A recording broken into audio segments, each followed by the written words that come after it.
to my channel. I'm Priscilla here. So for the month of December, I just thought I'd focus on dental school interviews, because I know you've got interviews all the way from like January to March. So I just thought I'll do this series on like the different parts of the dental school interview. I did something similar for pharmacy, and I have been getting requests to do like one for dentistry, because I just thought, why not? Actually, if you don't know, I'm a dental student, so yeah. I thought I'd focus today's one on ethical dilemmas, because I think they can be a bit tricky and they can be very difficult sometimes. Before I get into it, I want to make sure that you know about the four ethical principles of medicine. So that being autonomy, beneficence, non-maleficence, and justice. So autonomy meaning that any competent patient is allowed to make decisions about their healthcare. Non-maleficence meaning that you as a dental professional, you're expected to do no harm to your patients. Beneficence meaning that you're expected to work in the best interest of your patient. And also the last one again, justice, basically relates to the equitable use of resources, access to care, fairness, just things like that. So if you don't know about this, I'd say look into it. You're expected to know them, and you're expected to embed them in your answers during your interview. I have my laptop down here, so if I'm looking away, that's just what I'm looking at, okay? So the first question being, you're in a canteen, so your hospital canteen, and you see three of your friends who are also, so actually you're a junior dentist, and you're in a hospital canteen. You see three of your friends who are also junior dentists joking about their patients and what they said to them during consultation. As a junior dentist, what would you do? First thing to do in most of these scenarios is to talk to the people involved directly. So you talk to, the first thing you have to do is go to them, talk to them privately, explain to them that they're breaching patient confidentiality, explain to them that they should not be sharing any identifiable information about patients, especially in public, or even if it's in a private place. You should not be sharing anything that can identify a patient. And the fact that you can overhear them means that other people can overhear them as well. Explain this to them and tell them that if they don't stop, then you will be expected to report them to a higher power. So again, the first thing you do, talk to them privately. Never ever say that you're going to report somebody when you see them doing something wrong like this first time. Please don't say that. The first thing you want to do is to go to them directly, talk to them, explain why what they're doing is wrong, and tell them that if they don't stop after you've given your instruction or after you've given your explanation,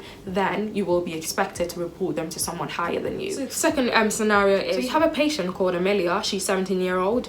She's come into your practice and you're the dentist taking care of her, and she sent you a friend request on Facebook. What would you do? So this question is about your professional boundaries and making sure that you're maintaining those boundaries. So remember, you're meant to be friendly to your patients, but they're not your friends. So you are expected to be friendly to your patients, while your patients are not your friends, okay? If you accept a friend request from a patient, from someone who is primarily a patient, then it blurs that professional boundary that you have with your patient. So the first thing you say is you will not accept that friend request from this patient of yours. We're taking into account this patient's age. They're 17, and they obviously like you as a dentist. That's why they want to be your friend on Facebook. So even though you're not going to accept this request, you need to be able to explain to them. We need to be able to be concerned about the vulnerability in this case. So she's 17 years old, and she wants to be your friend on Facebook. You could appreciate that you saying no to them might make them feel like rejected, and might make them feel a bit ashamed, or even, I don't know, it'll seem like an L to them if you just told them, oh no, I'm not going to accept it.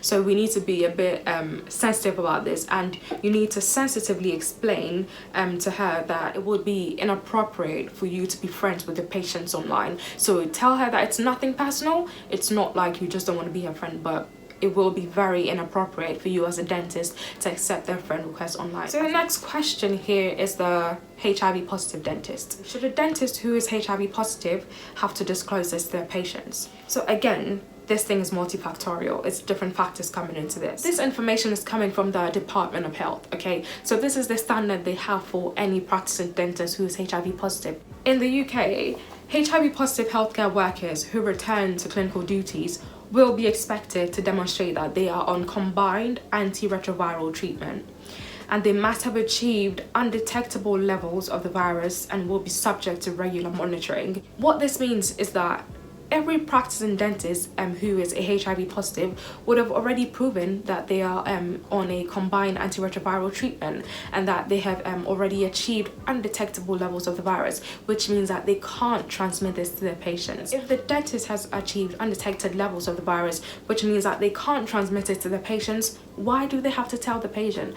Why do they have to tell the patient that they have HIV when all this is going to do is cause anxiety for the patient, have the patient worrying if the dentist is going to pass it on to them, when technically they can't, because they are on a combined antiretroviral treatment, and they have already achieved undetected levels of the virus. So the answer for this question, in my opinion, is no. If the dentist is on all these precautions which have been stated obviously by the Department of Health, they don't have to tell the patient that they have HIV. In this case, where the risk of the viral transmission is deemed to be very, very negligible, and in a case where the procedure can be performed safely, informing the patient about the dentist's HIV positive status is unnecessary, because all this is going to do is cause harm in the form of patient anxiety. And remember, this is where you can embed the ethical principles of medicine into this, and you could say that one of our principles as dentists is non-maleficence, is to do no harm to the patient. So you telling the patient that you're HIV positive when your transmission status is basically deemed negligible, when you have already reached undetectable levels of the virus, you might be causing harm to the patient, because they will have some anxiety being treated by a dentist who is HIV positive, who can't even transmit the virus onto them. Just to sum this up, if the dentist is following the Department of Health's policy, which is that the practicing dentist should be on a combined antiretroviral treatment, and that they should have already achieved undetectable levels of the virus, then no, it's unnecessary to tell the patient your HIV status, because you'll only be causing panic to them, which is causing harm to the patient in a way. What happens here is that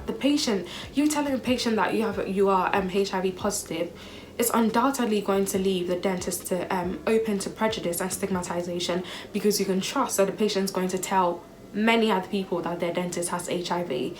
And the only thing that this is going to do is to get other people who have nothing to do with the case even involved. Like people who are not even patients at that dental practice will know that this dental practice has a dentist in here who has HIV, and it ruins the reputation of the practice. It opens the dentists themselves to prejudice. This change came about in April 2014, where the Department of Health removed restrictions on HIV positive dentists practicing in England.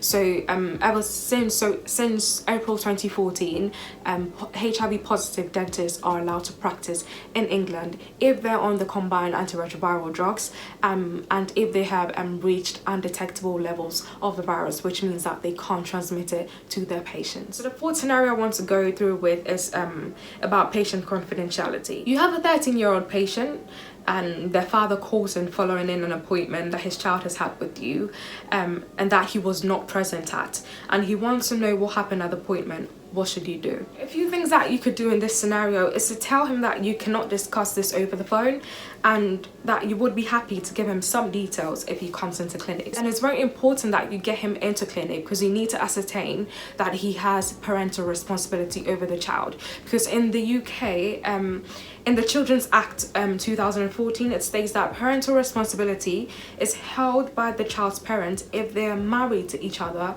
or if they have jointly adopted a child, or is held by the child's mother but not the father if they're not married. So what this means is that a child's mother has parental responsibility over the child, but for a father to have parental responsibility over the child under the Children's Act 2014, they have to be married, or they have to have had jointly adopted the child. Okay, so the question about parental responsibility is mostly on the father's side. The mother is mostly allowed parental responsibility over the child. You need to remember also that if the parents are not married, then the father does not automatically have parental responsibility over the child under the Children's Act of 2004. Okay, and one more thing you need to consider is when receiving telephone calls, the staff should always confirm the identity of the person they're speaking to. Never give any information on the phone without confirming identity. One other factor that you need to consider before disclosing this information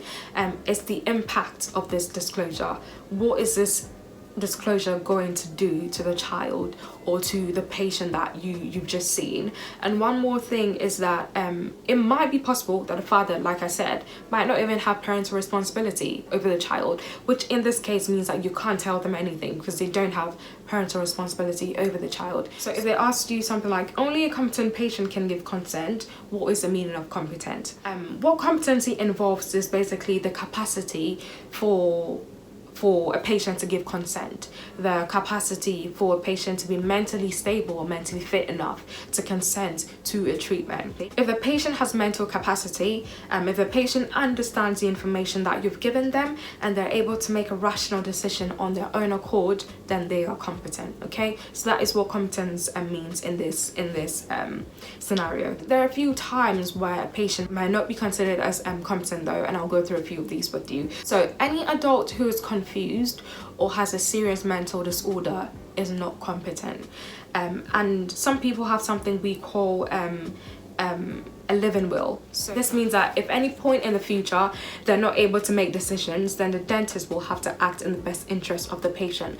Some people also have power of attorney. So they have somebody that they have entrusted, maybe like their child or their husband or something, or I don't know, someone that they've put that power of attorney in to make decisions on their behalf. So in that case, they might not be competent, but that person with the power of attorney will have the power to make decisions, obviously in their best interest, but on their behalf. So children under the age of 16 can be deemed competent to give consent, provided they are shown to be mature enough to understand the information given to them about the procedure and its consequences. If you went ahead and involved their parents in this case, where they clearly told you that they don't want to involve their parents in their treatment, then you would be breaking confidentiality. Since they are competent, even though they're a child, and they've told you clearly that they don't want to involve their parents in their treatment, okay? So you need to respect that decision that they have if they're competent and if they don't want to involve their parents in the treatment. However, if the child is incompetent,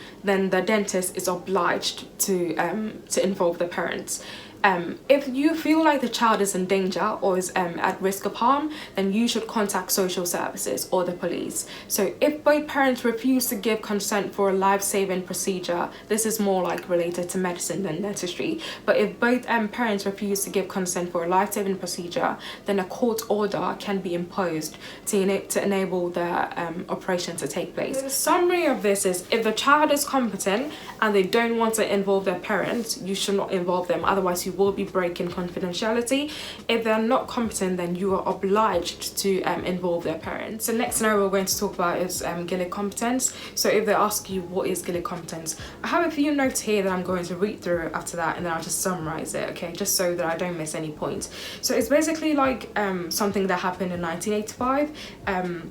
Mrs. GOODLUCK, so the mother of the child in question, took her local authority to court for supplying She took a local health authority to court for supplying contraceptives to her daughter. She felt like she had the right to know if the doctor was prescribing contraceptives to any of them. So she took them to court and she lost the case. The court found that her parents' right to concerns to treatment on behalf of the child ends when the child has sufficient intelligence and understanding to consent to the treatment themselves. So if the child can consent to the treatment themselves, they understand the consequences involved in the treatment, then the parents do not have to consent on their behalf. The child can consent for themselves. So Mrs. GOODLUCK appealed to the House of Lords after she lost the case from the court, and Lord Fraser ruled in favour of the health authority again. So the summary of this is, it's for the doctor or the dentist to decide whether a child has reached a level of maturity and understanding.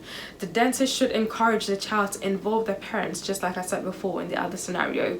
However, if the child or if the patient refuses to involve their parents, then the dentist has to respect their wishes and not tell the parents. So if the child is competent and does not want to involve their parents in their treatment, you should respect this and not involve their parents. Okay, this case led to the term Fraser competence or GOODLUCK competence. So Fraser competence is coming from the fact that she appealed, so she being Mrs. GOODLUCK appealed After she lost from the court, she appealed to the House of Lords, and Lord Fraser also granted a ruling in the favour of the health authority. So it has two names. Either the Fraser Competence or the GILLIC Competence is the same thing. It's talking about the same scenario and the same fact that a child who is competent and does not want to involve their parents in the treatment should have their wishes respected by the dentist, okay? And to add on to this, capacity is very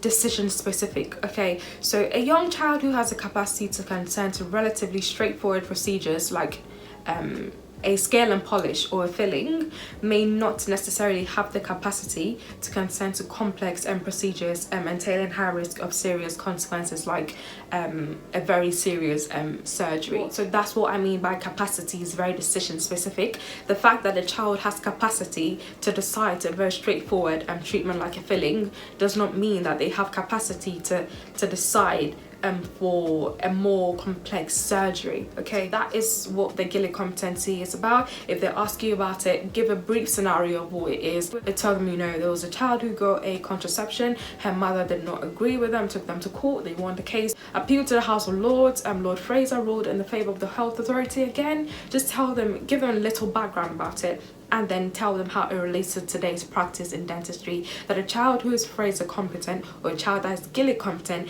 can give consent to treatment without involving the parents if they don't want to involve them. So the next one is about being approached by the police. So the question is, if you are approached by the police for information regarding one of your patients, can you provide it? So again, there are a few things to consider over here. You might be able to provide information to the police if you can confirm that they need this information to 1, prevent or detect serious crime, or to 2, apprehend or prosecute an offender.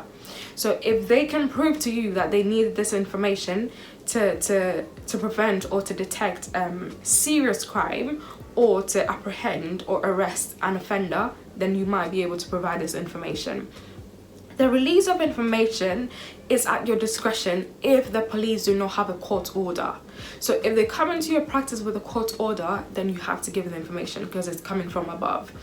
But if they come in there without a court order and they're asking you for information about a patient, then at that point is at your discretion. You can decide to or not to give the information. The police are not automatically entitled to access to patient information unless they provide a court order.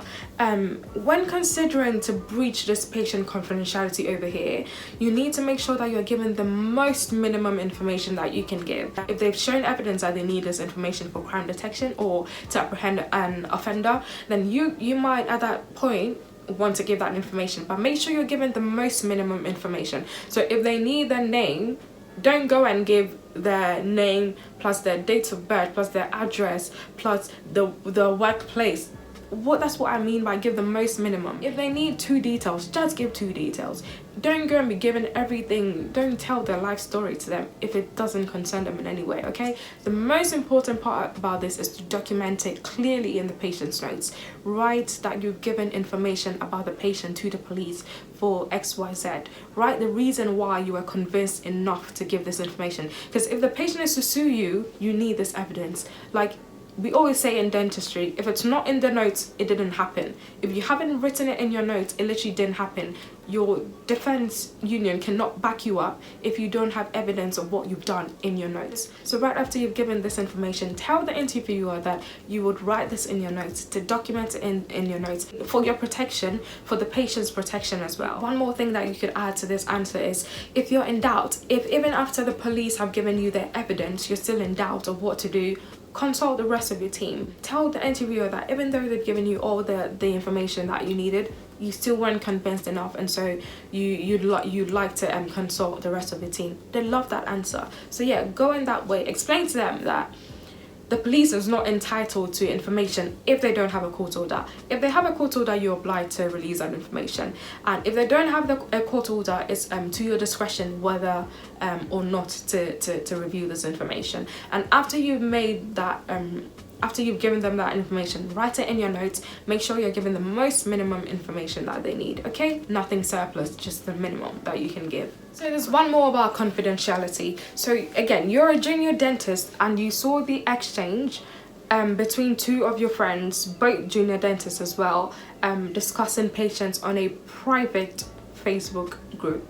I'll repeat the question. You're a junior dentist. You saw the exchange between two of your friends, both junior dentists, discussing patients on a private Facebook group. What would you do? Like I said before in the canteen scenario, contact them privately. That's the first thing you should do. Explain to them that they're not supposed to be discussing patient information, even if it's a private group. So that's what they're going to put in the question to trip you up. You're going to be like, oh well, I mean, if it's just a dentist only group, then maybe they might be able to share it. No, even if it's a private group, you should not be discussing patients in there. Okay, so one, contact them immediately. Explain to them that they should not discuss professional experiences online. Although patients might not be identified by name, it's possible that they could be identified indirectly by the details given, okay? And that would breach patient confidentiality. And recommend that they delete everything that they've posted, like literally take down everything that they've posted, and also tell them that if this should happen again, then you will be expected to report to higher power. So it's literally the same thing. Always go through the same process. First thing, talk to them directly. Explain to them why they're breaching confidentiality. Explain to them why they should not be doing whatever it is that they're doing.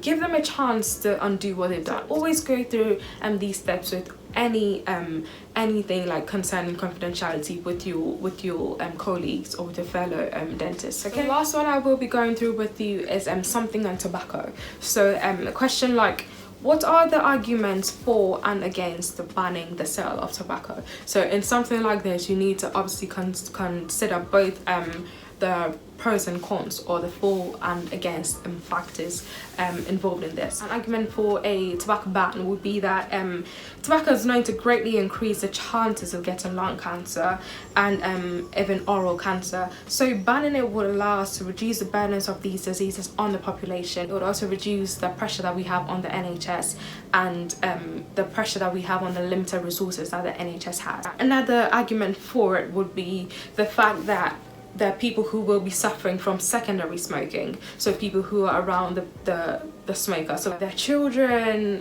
their spouses, even strangers. So that issue of secondary smoking causing harm to the people around them. Arguments against it would be that tobacco sale generates a lot of revenue for the country, and so banning it would be a loss of this tax revenue that we get from them. Okay. Another argument against tobacco would be the autonomy of the person. So the fact that people should have a choice to make decisions on their own if they're capable. They should be able to smoke if they want to smoke. So that issue of the person's autonomy and the person's ability to make their own decisions about their life. The last one against it would be that the fact that we're banning tobacco does not mean that people will not find alternatives to it. So if you're banning tobacco, then they might find alternatives to use that are not actually regulated. So they might be using drugs that are like laced with different things, which means that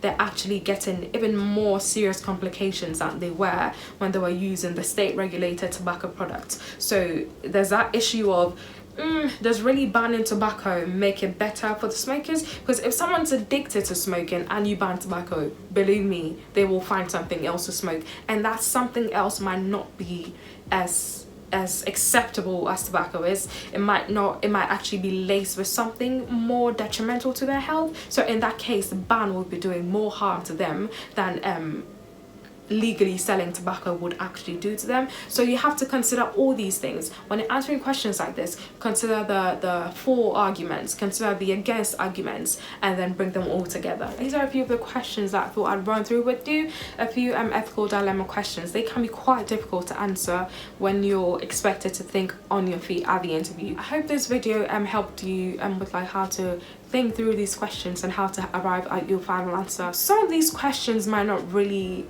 have like a final yes or no answer or a final answer, but they like to to see how you think through things. You know, like the tobacco thing, it doesn't really have a final answer. They just want you to know in this question, they just wanted to know the pros and cons or the arguments for and against. But if it's a question like, should a HIV positive dentist be allowed to practice, and yeah, you should have an answer for that. It depends on what question they're asking you. If they're asking you a question that you can give a definite answer for, yes, give a definite answer for. But if it's a question like, discuss the arguments for or against the use of tobacco, then obviously you're just discussing the arguments for and against them. So yeah, I hope that you found this video helpful, and I hope that you feel a bit more confident when it comes to answering ethical dilemma questions. And I'll see you in the next one. It will be a different topic, and all the best with your interviews. I hope they go well, and I hope you get in.